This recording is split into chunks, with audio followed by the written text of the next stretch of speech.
depuis ñu lancé immigration bi xam nañ ni effort yu nekk def ngeen ko fi pour que li nga xam ne taxaw nañ tey mu taxaw si kàddu yi du mën a gudd parce que kàddu yi sant la ak kàddu yu gërëm si cant ak gërëm googu dañ siy jiital Nicole ak association Kër Poli parce que liw bi ngelaw li terrain bi Sénégal gépp a ko bokk waaye Nicole mi am yéene àggale loo xam ne rakkam da koo xalaatoon tax mu indi ko fii si Kopp Gayam kon liw bi ngelaw li Nicole yow ak sa association Kër Poli vraiment ñu ngi leen di nuyu baax di leen sant di wax ni ñun amuñu seen fay parce que lii mooy développement lii moo mën a jëmale Sénégal kanam loolu ngeen nekk si bu baax ñu gën a kontaan si yéen si seen taxawaay parce que xam nañ ne am ngeen ay conseillers ak ay conseillères yoo xam ne li ngeen bëgg si éducation def nañ seen i preuve au Sénégal et def nañ ko plus particulièrement dans le département de Mbour madame Sène foofu la ñu dugg vraiment di leen remercier bu baax yow ak monsieur Fall parce que ku xam madame Sène xam koo taxawaayam si éducation su accompagner ñoom Nicole malgré bi ñu démarré projet bi xamuñu ko waaye bu ñëwee ànd ak ñoom tey ak discours bi mu fi def ñun mën nañu am xel mu dal ni fii si Kopp Gayam mën nañu fi séntu ay lycée dans l' avenir pourquoi pas ay université parce que lépp dañ koy commencé si benn pour mu àgg fu mu jëm madame Sène yow aussi ñu ngi lay remercier bu baax di remercier le chef de village de Kopp Gayam di remercier notable yi fi nekk yëpp di remercier le conseil municipal de Sindia di remercier particulièrement la secrétaire municipale madame Sakho mais également di remercier si biir conseil municipal la présidente commission éducation parce que ak dévouement ak ay xalaatam tax na li egsi di remercier pour la première fois dans l'histoire Mafal Ndiaye mu def acte boo xam ne tey vraiment il faut que ñu saluer ko Mafal merci parce que bañ lay sant naan la demal metti woon na gëmoon ko day jafe mais tey dinañu remercier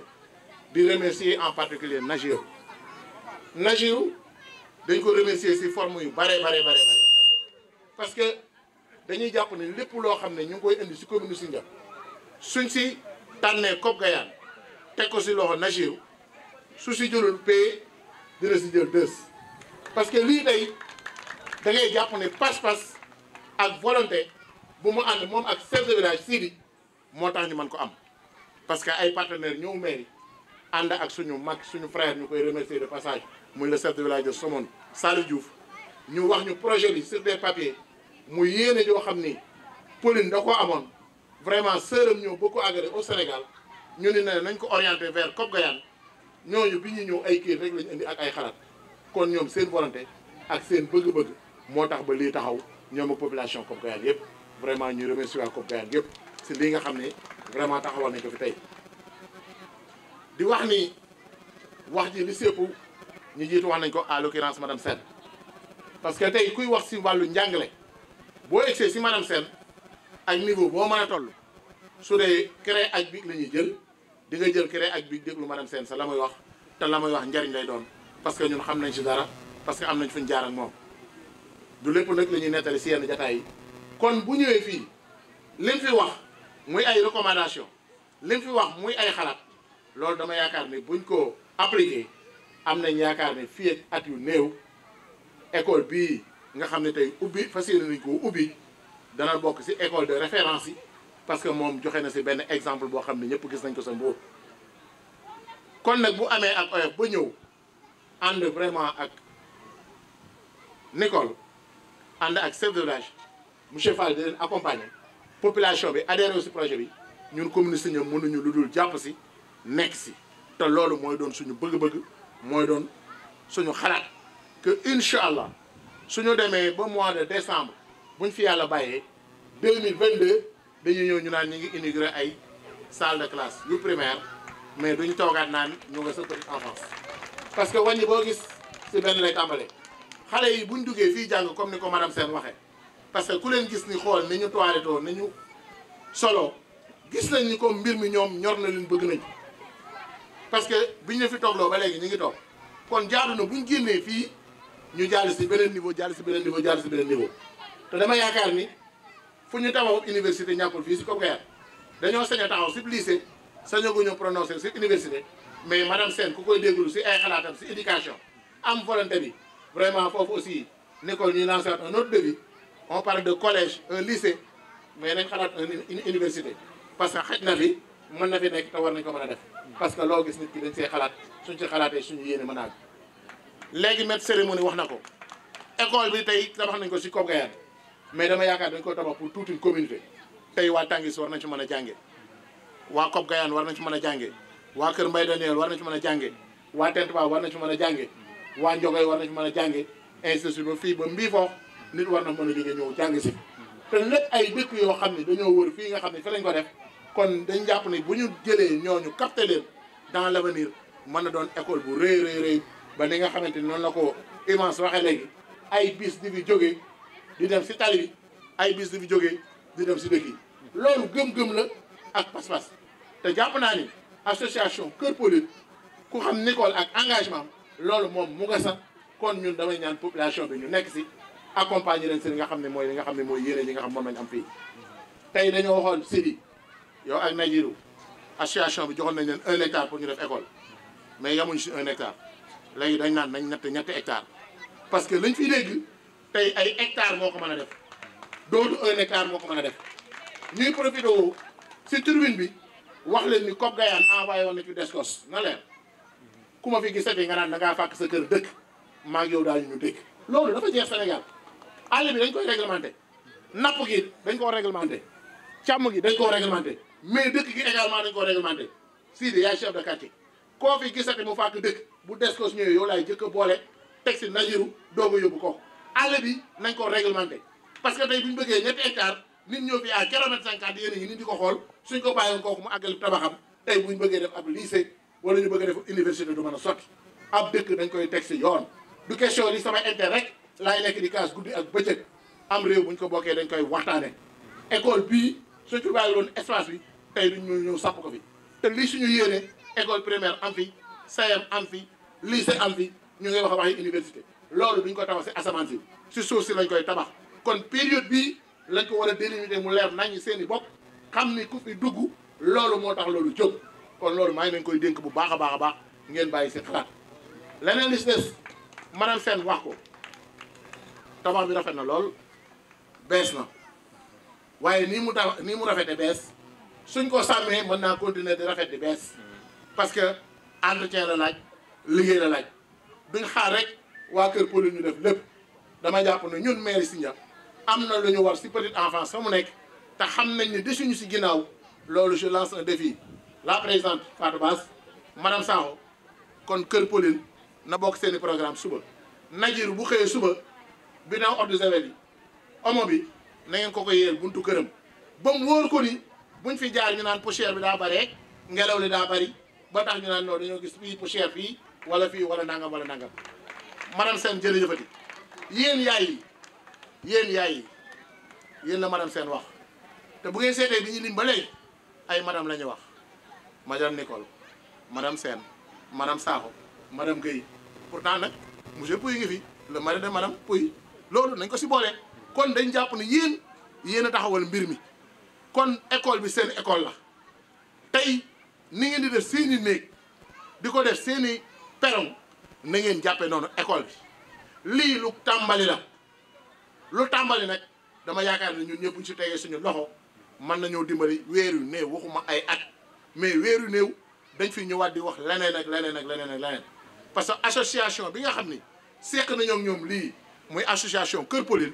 te Nicole jiite ko madame Sène di ko conseiller ak monsieur Fall ñooñu ñeme nañ leen ba leneen lu ñu wax ne ñu nga sa bëgg a dugg duñ leen xaar dañ leen say jiitu parce que Nicole bu naa ñëw fii nga xam ni mooy si école bi tournée di ma wër laay wax pour rek jox ma compte rendu si loo xam ne mën na koy defal kon kooku defe naa ne tey li ma doon wax gisal naa ko sama bopp te jàpp naa ne bu nee demal nañ dem Kopp Gayane du may yàppale maa ñëwal sama bopp parce que bi ñuy peinture defe naa maa ñëwal sama bopp wax ko lenn ak lenn lu fi am mu ne ma kon monsieur le maire yaa ngi suivre ma ne ko déet lii kuñ ko defal nga suivre parce que lii tey bu ko maire yi doon def si temps record bi mu ko def malgré arrêt yi si am ak difficulté yi si am mu def ko sur ce temps record kon bu ko maire yi doon def est-ce que mën na ko def kon moom su ko defee vraiment wan nañu naka la ñuy doxee naka la ñu war a organiser pour def loolu. kon nag loolu yéen bokki Kopp Gayane ak village yi nga xam ne ñoo wër Kopp Gayane yëpp yéen lañ koy dénk ngeen jàpp ni lii seen alal la lii seen bijou la lii ëllëg tey dañuy commencé si maire waaye président de la République du Sénégal mën na génn si école bii. problème mu gëm-gëm la problème mu jàppale xale yi la parce que xale boo ko jàppalee bu ëllëgee mu jàppale la madame Sène da ko sañ a wax man nag àgguma si parce que àgguñu boobu niveau waaye na ngeen jàpp ne am na lootu culture au Sénégal cosaan la aada la lii la suñu aada loolu dafay jeex parce que Ndanjur boo ko yoree boo ko gisee day war a 4x4am sama xarit Ibrahima Sow ñu ngi lay nuyu nga jaar si dëkk bi 4x4 yi gën a rafet si dëkk bi nga see bokk xaalis bi ñu ko ëpp sama mbokki alpulaar yi la pourquoi ngeen yor xaalis ba pare léeg-léeg ñu jël alpulaar yi day am nañu leen étiqueté loolu dafay jeex gis ngeen moo nami maire Ndanjur day sañse ba mel ni France bu ñëwee maire yi xàmmee woo ko mook maire kon loolu laa bëgg ñoom culture bi ici présent ñu jàpp ne école bi mook école bu Gandigal ñoo yem mook école bu Guéro ñoo yem mook école bu Sindia ñoo yem boo duggoon si commune Sindia pour nga gis préscolaire bu mel nii damay jàpp ne amul parce que yi fi gën a rafet case des tout-petits yeneen si nga xam mairie moo ko tabax vraiment tabaxuñ ko de ce sens kon bu ñëwee commencé leen si yéen base bi muy maternelle indi leen kuy jàngale indi keneen kuy assister kon dama jàpp ni yéen waa Kër Pauline tàggoo nañ ak yéen madame Sène ku mu formé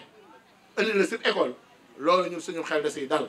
te moo formé ki nga xam ne mooy ki fiy ñëw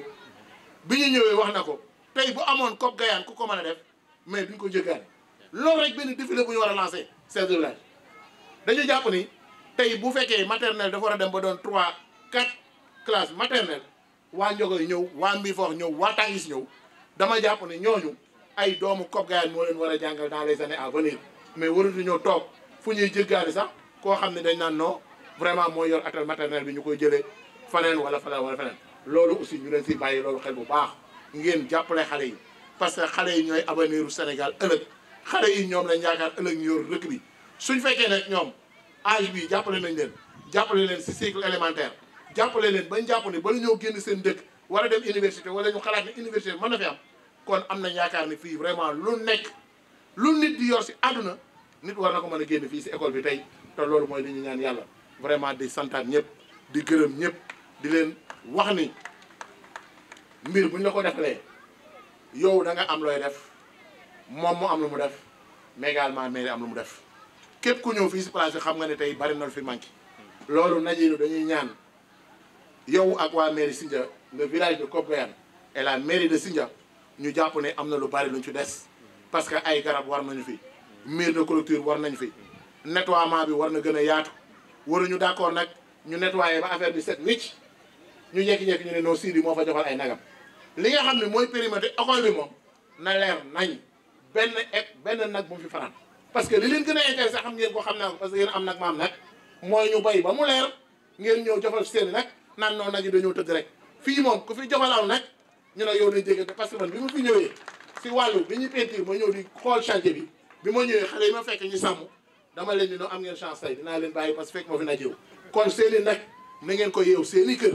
école bi ñun ñëpp ñoo ko bokk par seen bu fi rombee sax di dem Ndiogoy boo fi rombee nag dimbali ma Ndiaye war a sóoli nga woo Mafal wala nga woo Ibrahima Ndiaye wala nga woo Cheikh Dione la sa waat dinañ ko def wala nga woo Fatou Bass parce que moom du baale kon donc école bi nañ ko sàmm def ko kon suñu kër ñu ñaan partenaires yi bu ñu gën a gore ay tubaab lañ